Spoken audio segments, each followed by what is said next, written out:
আসসালামু আলাইকুম। এখন আমি কোথায় আছি জানেন? দেখে নিশ্চয়ই বুঝতে পারতেছেন। এখন আমি দাঁড়িয়ে আছি ঢাকার পুরনো সাহিত্য সংস্কৃতির প্রাণকেন্দ্রের সামনে। নাম শুনলে অনেকেরই মনে পড়ে যাবে কবি, সাহিত্যিক আর সাংবাদিকদের আড্ডাখানা, বিউটি বোর্ডিং। তো চলেন ভিডিওটা শুরু করা যাক। চলে আসলাম হচ্ছে বাংলা বাজার মোড়ে। এটা হচ্ছে সেই বিখ্যাত বাংলা বাজার মোড়। বাংলা বাজার মানে ঢাকার বাংলা বাজার মোড়ের কথা চিনে না জানে না এরকম মানুষ খুব কম আছে। আর এই যে গাড়িটা এখানে এমন পজিশনে এইভাবে দাঁড় করে রাখছে, আমার কাছে যে এত ভালো লাগলো বিষয়টা, মানে জাস্ট এক্সপ্লেন করতে পারবো না যে এটা আমার আসলে অনুভূতির কোন জায়গাটাতে লাগছে। তো চলেন যেতে যেতে এই ব্যাপারে আরও বিস্তারিত জানা যাক। তো এটা হচ্ছে বাংলা বাজারের দাসসেন লেন। এই লেন হচ্ছে বাংলা বাজারের ভেতরগুলো একটু পুরান ঢাকার ভেতরের সবগুলো গলি হচ্ছে একটু চিপাচাপা।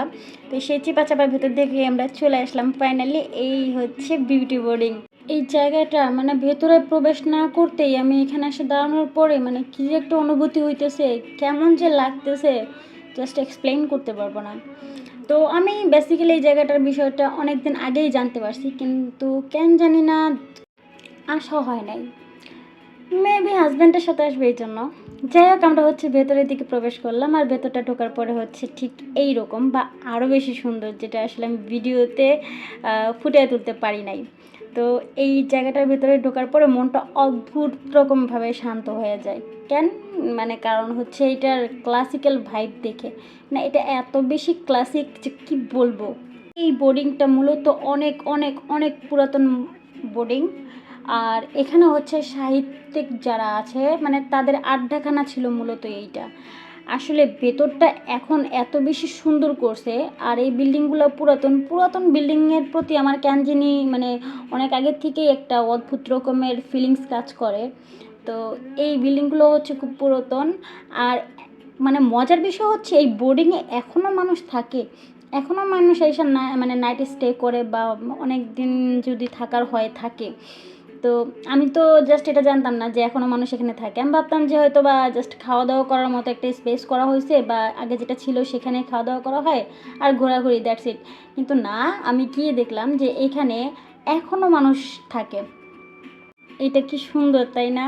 আমি ভাবছিলাম প্রথমে শোপিস যেভাবে সাজায় রাখছে বাইকটা, বাইক না স্কুটার, কিন্তু পরবর্তীতে যেটা দেখলাম সেটা আসলে মানে বিশ্বাসের অযোগ্য ছিল। আর এত বেশি সুন্দর ছিল, আমি আসলে কোন দিক রেখে কোন দিক শ্যুট করব বুঝতেছিলাম না। আমার মনে হইতেছিল যে আমি চোখ দিয়ে দেখবো না আমি ভিডিও করবো, মানে আমি ভিডিও করলে আমার তখন মনে হইতেছিল যে সময়টা আমার বৃথা যেতেছে বা আমি বিষয়টা ওইভাবে উপভোগ করতে পারতেছি না। তারপরে যতটুকু করছি মানে এতটুকুর রেশই আমার এখন পর্যন্ত কাটতেছে না। জায়গাটার মানে প্রশংসা আমি যত করব ততই কম হয়ে যাবে। তবে হ্যাঁ, একটা কথা আছে, কারণ প্রত্যেকটা মানুষের রুচি তো আর এক রকমের না। আমার আসলে এই ধরনের ট্র্যাডিশনাল বিষয়গুলো খুব ভালো লাগে, সবার ভালো নাও লাগতে পারে। আর এই রুমটা এত সুন্দর করে এত দুর্দান্ত সাজাইছে যে জাস্ট আমি কিছু বলার ভাষা পাইতেছি না যে এত অমায়িক হইতে হবে কেন, এত সুন্দর করে সাজাতে হবে কেন। আর এগুলো সম্পূর্ণ উন্মুক্ত করে রাখছে, যে খুশি সে এসে দেখতে পারবে। আর আমার মনে হয় যে এখানে যে জিনিসগুলো আছে এগুলো মেবি বিক্রির জন্য বা বিক্রি করা হয়। তো আমার একটু ক্যাশ ট্যাশ কম ছিল, তো আমি আর মানে এগুলো নিয়ে বিস্তারিত জিজ্ঞেস করি নাই। নেক্সট একদিন টাকা পয়সা ব্যাগ ভর্তি নিয়ে যাব, দেন হচ্ছে যে জিজ্ঞেস করবো যে এগুলো কি সেল করবেন, এগুলো কি কেনা যাবে। এখানে কিছু মাটির তৈরি মূর্তির মতো বা মুখোশের মতো কিছু গলার সেট মানে মেয়েরা বা ছেলেরা পরেছে এই ধরনের জিনিসগুলো দেখছিলাম, আর সেগুলোর মানে রেট লেখা ছিল। ওখান থেকে আমার মনে হলো যে এগুলো হয়তো বা সেল করার জন্য। কিন্তু যাই হোক, বিষয়টা এত দুর্দান্ত এত সুন্দর মানে বলে বোঝাতে পারবো না। এত সুন্দর করে সব কিছু করছে। দেখেন এখানে হচ্ছে কি পড়া পানি, একটা পারফিউমের হচ্ছে বোতলে মানে আর্ট করে ওটাকে পড়া পানি লিখে দিছে, মানে বিষয়টা একটা অন্যরকম ভাইব চলে আসছে, জাস্ট বুঝাতে পারবো না। মানে পুরাতন জিনিসগুলোকে এত সুন্দর করে এভাবে মডিফাই করা যায়, এটা আসলে এখানে না গেলে আমি বুঝতে পারতাম না। তো এখানে বহু বহু বহু রকমের জিনিসপত্র ছিল। আর কিছু জিনিস ছিল এরকম যেগুলো হচ্ছে পুরোনো দিনকে মনে করায় দিত। হ্যাঁ, আমরা যে সময়টাকে পুরোনো দিন বলি আর কি, এই সময়টারও অনেক আগের। যেই সময়টা হচ্ছে মানে আমাদের বাবা চাচা এরা যারা আছে তারা ফিল করছে, সেই সময়টা থেকে হচ্ছে যে বিষয়গুলোকে ধরে নিয়ে আসছে। এখানে ছিল একটা কী বলে জানো এটাকে, মানে ওই যে আগে যে মানুষ জামা কাপড় রাখতো, আর এই জিনিসটা দেখেন, আমি যে বললাম যে এটা অবিশ্বাস্য ছিল, এই যেখানে যে স্কুটারটা ছিল সেটাই হচ্ছে উনি চালায় চলে গেলেন। উনিও দেখতে যেমন দুর্দান্ত মনে, আর স্কুটারটাও তেমন দুর্দান্ত। আমি তো বিষয়টা দেখে পুরো অবাক হয়ে গেছিলাম। যাই হোক, মানে আপনারা তো দেখতেই পারতেছেন যে আমি আসলে হয়তো এই জিনিসগুলোর প্রশংসা এরকম করতেছি না। এখানে হচ্ছে আবার অফিস কক্ষ করা হয়েছে, মেবি হচ্ছে আগে এটা অফিস ছিল, এখানে হয়তো কাগজপত্রর বিষয়গুলো দেখাশোনা করা হইতো, বা এখান থেকে হচ্ছে রুমগুলা কন্ট্রাক্ট করতে হইতো। যাই হোক, এরপরে হচ্ছে খাবার দাবারের পালা। আমরা গিয়েছিলাম হচ্ছে ঠিক দুপুরবেলা, আর আমাদের ইন্টেনশন ছিল যে আমরা এখানে এসে খাওয়া দাওয়া করবো। তো এই ভেতরটার স্পেসটা অত বেশি বড় না, মাত্র কয়েকটা মানে টেবিল ছিল। তো আমরা হচ্ছে একটাতে গিয়ে বসলাম। আর শুক্রবার অনুপাতে হচ্ছে আজকে একটু লোকজন ছিল বেশি, অন্যান্য দিন হয়তো এরকম ভিড় থাকে না। তো এখানে হচ্ছে খাবারের একটা মেনু দেওয়া আছে।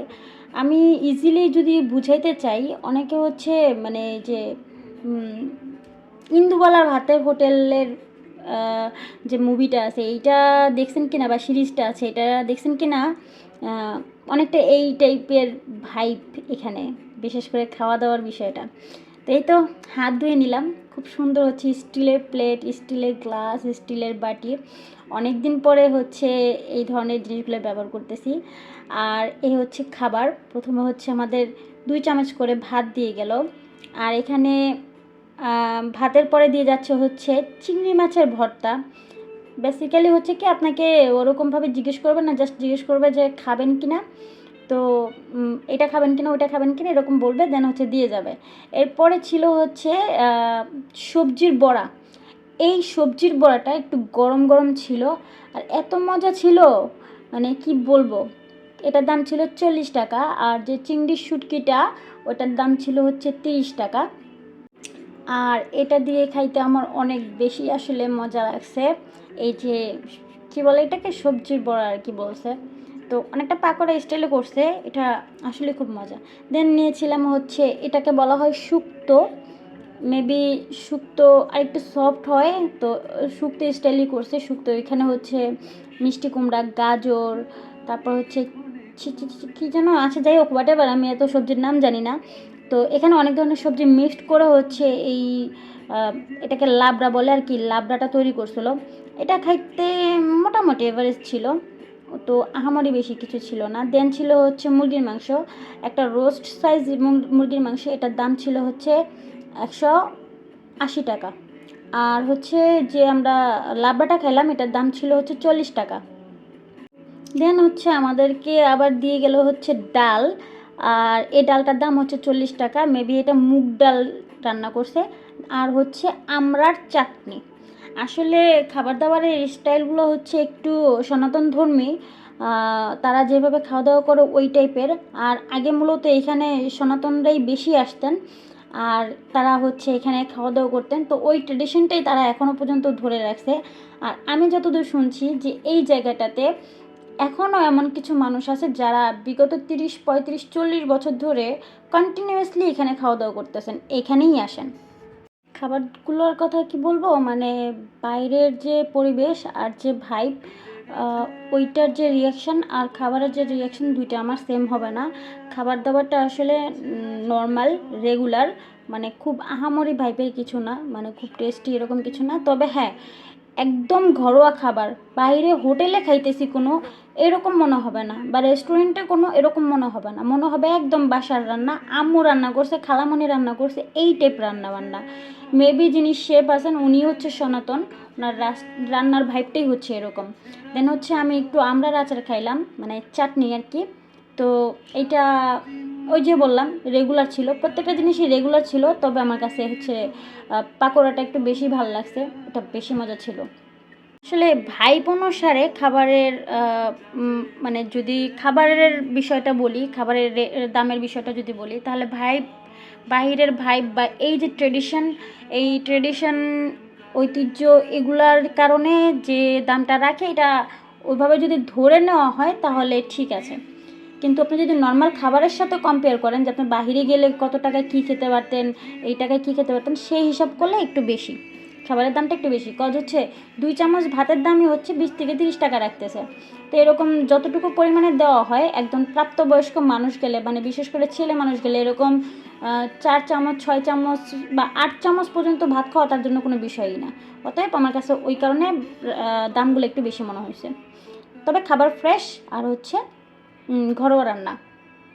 দেন হচ্ছে আমরা একটু পায়েস নিয়েছিলাম, আমাদের বলছিল পায়েস, আর এইটারও দাম একটু বেশি, ভাইব অনুসারেও এইটার দাম একটু বেশি।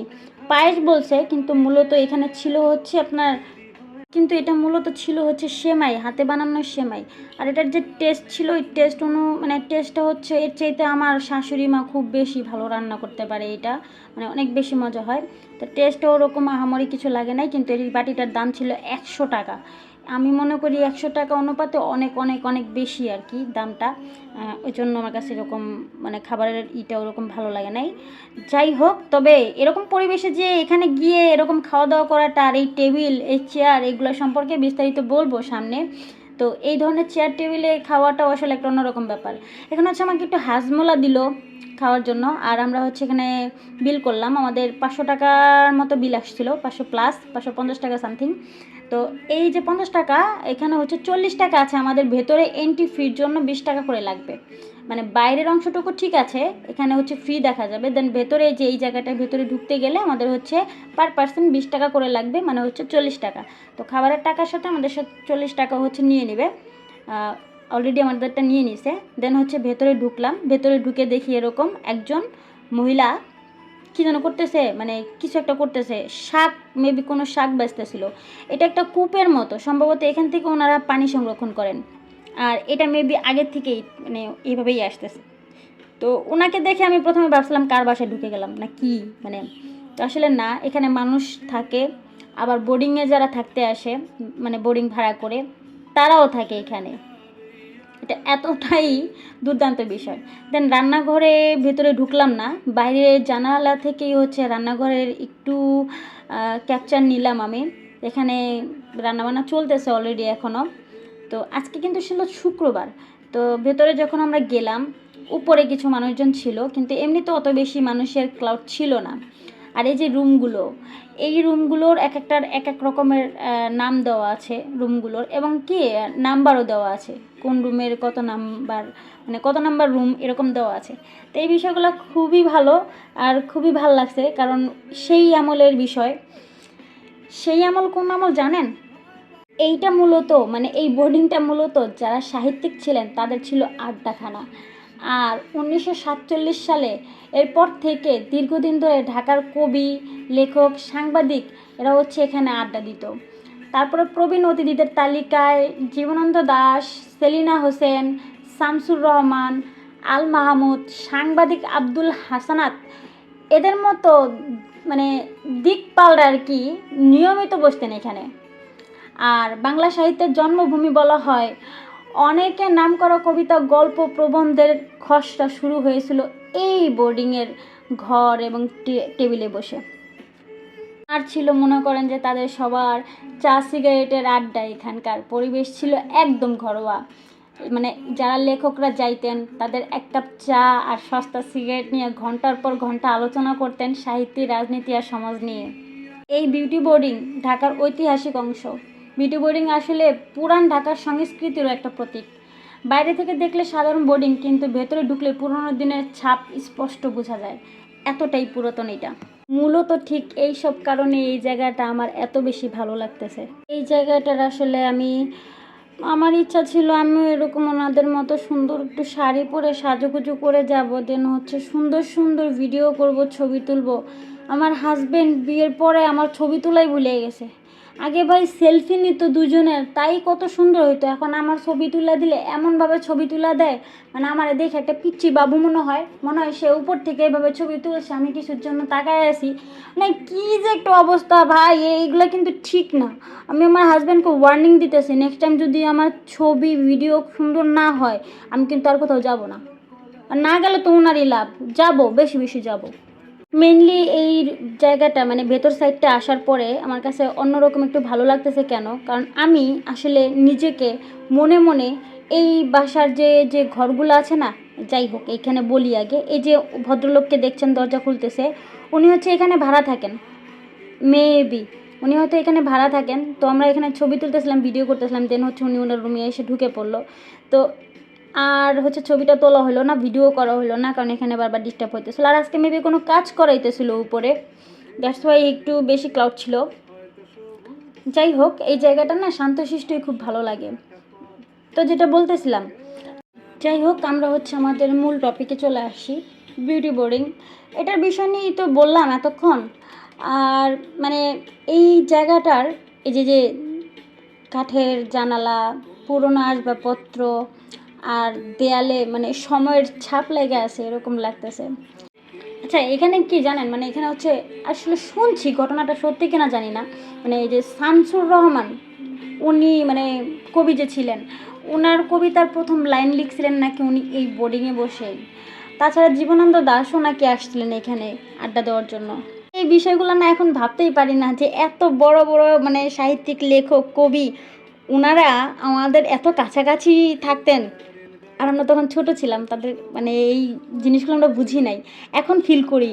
হাই হাই, এত নামি গুণী মানুষগুলো এখানে আসা যাওয়া করছেন, এখানে সবসময় আসা যাওয়া করতো, মানে কি একটা অদ্ভুত ফিল লাগে। আবার একটা কথা শোনা যায় যে এই যে বিউটি বোর্ডিং, এখানে আড্ডা না দিলেন নাকি পরিচয় আর কি মানে লেখক পরিচয় পূর্ণ হইতো না এরকম। আবার হচ্ছে এখানকার খাবার দাবার, মানে সাহিত্যিক যারা ছিলেন তারা চা, পরোটা আর সস্তা ভাজি দিয়ে মানে এখানে ঘন্টার পর ঘন্টা কাটাই দিত। মানে আপনারা জানেন যে এটা হচ্ছে মানে এই বিউটি বোর্ডিংটা একটা পুরান ঢাকার মানে কফি হাউস, কলকাতার কফি হাউসের মতোই আর কি। এখানে সাংস্কৃতিক আড্ডা হইতো, মানে তারাও এখানে এসে আড্ডা দিত বড় বড় গুণীজনেরা। তবে মানে যদিও এখন আগের মতো সাহিত্যিকদের ভিড় নাই, তবুও জায়গাটা এখন ইতিহাসের সাক্ষী হয়ে দাঁড়ায় আছে। আজকে যারা আসে তারা ইতিহাস ছুঁয়ে যায় আর কি, বুঝছেন। মানে এই যে আমি আসলাম, আমি এখানে আসার পরে আমার কাছে আমার মেমোরিতে জাস্ট মাথার মধ্যে মনে হইতেছিল যে এই জায়গার মধ্যে তারা এসে ঘুরছে, খাইছে, আড্ডা দিছে। যারা এখনও যান নাই তারা গিয়ে ঘুরে আসবেন, জায়গাটা অনেক বেশি সুন্দর। তো ভালো থাকবেন, সুস্থ থাকবেন, আল্লাহ হাফেজ। একটা লাইক এবং শেয়ার করবেন।